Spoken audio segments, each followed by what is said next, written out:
রব্বুল আলামিন বললেন, তুমি একজনের নাম নিয়ে আমার কাছে ক্ষমা চাইলা, তুমি তাকে চিনলা কিভাবে? তখন বাবা আদম বলে, হে আল্লাহ, আমি তোমার বন্ধুকে চিনতে পেরেছি। যখন আমি জান্নাতে ছিলাম তখন দেখলাম জান্নাতের দরজার মধ্যে যা লেখা, লা ইলাহা ইল্লাল্লাহ, আমি আল্লাহ ছাড়া কোনো মাবুদ নাই, মুহাম্মদুর রাসূলুল্লাহ।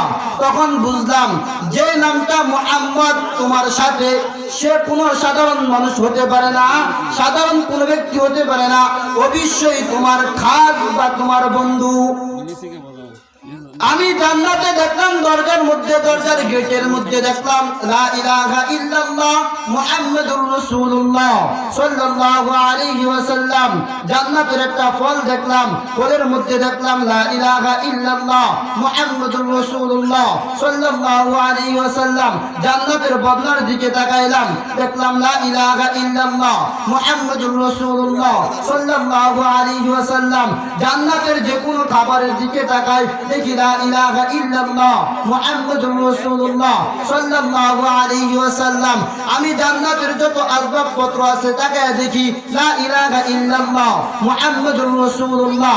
আল্লাহ, আমি গুনাহগার, তুমি ওই তোমার নামের সাথে যার নামটা রাখছো, যে বন্ধুর নাম রাখছো, ওই বন্ধুর নামের খাতিরে আমি আদমকে তুমি ক্ষমা করে দাও। আর আল্লাহ পাক রব্বুল আলামিন বন্ধুর নামে ক্ষমা চাওয়ার কারণে খুশি হয়ে বাবা আদমকে ক্ষমা করে দিয়েছেন। ওই নবীর উম্মত আমরা হতে পেরেছি, এতে অবশ্যই আমরা ভাগ্যবান। আর আল্লাহর রাসূল ওই নবী আমাদেরকে শিক্ষা দিতেছেন, যদি তুমি আমি নবীর সুপারিশে জান্নাতে যেতে চাও, আমি নবীর উম্মত হিসাবে জান্নাতে যেতে চাও, আমি নবীর উম্মত হয়ে জাহান্নাম থেকে মুক্তি পেতে চাও, তাহলে তোমার জন্য 5টা জিনিস মানা জরুরি। কয়টা? 5টা জিনিস মানা জরুরি। আর আল্লাহর রাসূল সাল্লাল্লাহু আলাইহি ওয়াসাল্লাম বলেন, বুনিয়াল ইসলামু আলা খামসিন শাহাদাতি আল্লা ইলাহা ইল্লাল্লাহ। তুমি যদি আমার বন্ধু উসিলা করে জান্নাতে যেতে চাও, আমি আল্লাহ তাআলার জান্নাতে যেতে চাও, জাহান্নাম থেকে মুক্তি পেতে চাও, তাহলে এই নবীকে অনুসরণ করতে হবে, এই নবীর কথা মানতে হবে। নবী আমাদেরকে সর্বপ্রথম শিক্ষা দিলেন, তুমি যদি আমার উম্মত হতে চাও, আল্লাহর বান্দা হতে চাও, তাহলে বলো লা ইলাহা ইল্লাল্লাহ। লা ইলাহা ইল্লাল্লাহ বললেন ঈমানদার হয়ে গেলেন নাকি? লা ইলাহা ইল্লাল্লাহ, যে ব্যক্তি লা ইলাহা ইল্লাল্লাহ অন্তরে ধারণ করে সে কখনো নামাজ ছাড়তে পারে না।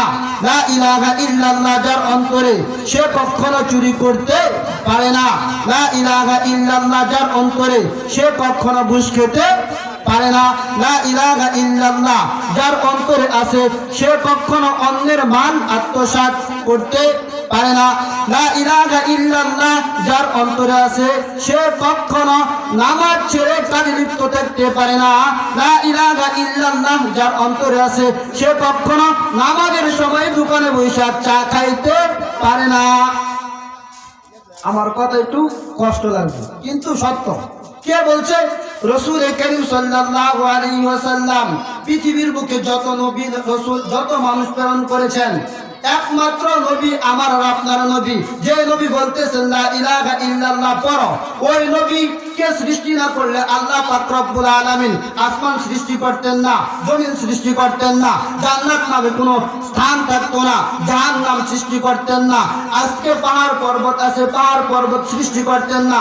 যা কিছু সৃষ্টি আছে সব কিছু সৃষ্টির মূল হলো আমার আর আপনার নবী মুহাম্মাদুর রাসূলুল্লাহ সাল্লাল্লাহু। ওই নবী বলেন, বুনিয়াল ইসলামু আলা খামসিন শাহাদাতি আল্লা ইলাহা ইল্লাল্লাহ। তুমি যদি মুসলমান হতে চাও, 5টা জিনিসকে বিশ্বাস করতে হবে। শুধু বিশ্বাস করলে হবে না, এই 5টা জিনিসের উপর আমল করতে হবে। 5টা কি? লা ইলাহা ইল্লাল্লাহ। 1 নাম্বার, আল্লাহকে বিশ্বাস করতে হবে। আল্লাহ রিজিক দেওয়ার মালিক আল্লাহ, সম্মান দেওয়ার মালিক আল্লাহ, বেয়াজ্জতি করার মালিক আল্লাহ, ইজ্জত দেওয়ার মালিক আল্লাহ। আল্লাহ পাক রব্বুল আলামিন যা চান তাই করতে পারেন। এটা বিশ্বাস অন্তরে থাকতে হবে। তারপরে কি বলেন? লা ইলাহা ইল্লাল্লাহ ওয়া আন্না মুহাম্মাদান রাসূলুল্লাহ। এই জায়গার মধ্যে একটা বিষয়, লা ইলাহা ইল্লাল্লাহর ভিত্তি হলো ঈমান। কি ঈমান? আল্লাহ পাক রব্বুল আলামিন ঈমানের মধ্যে নিয়ে আইছে, শুধু আল্লাহকে বিশ্বাস করলা, রাসূলকে বিশ্বাস করলা না, তুমি ঈমানদার হতে পারো না। শুধু রাসূলকে বিশ্বাস করলা, আল্লাহর হুকুম মানলা না, তুমি ঈমানদার হতে পারলা না। ওয়া আন্না মুহাম্মাদান রাসূলুল্লাহ, রাসূল করিম সাল্লাল্লাহু আলাইহি সাল্লামের প্রতি বিশ্বাস। রাসূল করিম সাল্লাল্লাহু আলাইহি সাল্লামের প্রতি বিশ্বাস কখন থাকবে? রাসূলের সুন্নাত চাইরা, রাসূলের সুন্নাত দাঁড়িয়ে রাখা, জীবনে একদিন দাঁড়িয়ে রাখলাম না। রাসূলের সুন্নাত রাস্তা দিয়ে ডান পাশ দিয়ে চলা, জীবনে চললাম না। রাসূলের সুন্নাত মানুষকে দেখলে সর্বপ্রথম সালাম দেওয়া, বেড়াগিরি করে দাঁড়ায় রইলাম, রাসূলের সুন্নাত মানতেছি নাকি? তাহলে লা ইলাহা ইল্লাল্লাহু মুহাম্মাদুর রাসূলুল্লাহ, রাসূলের প্রতি ঈমান আনা। এখন রাসূলের প্রতি ঈমান আনবো কিভাবে? এটা বুঝতে হলে আমার ওই কোরআনের আয়াতের দিকে তাকাইতে হবে।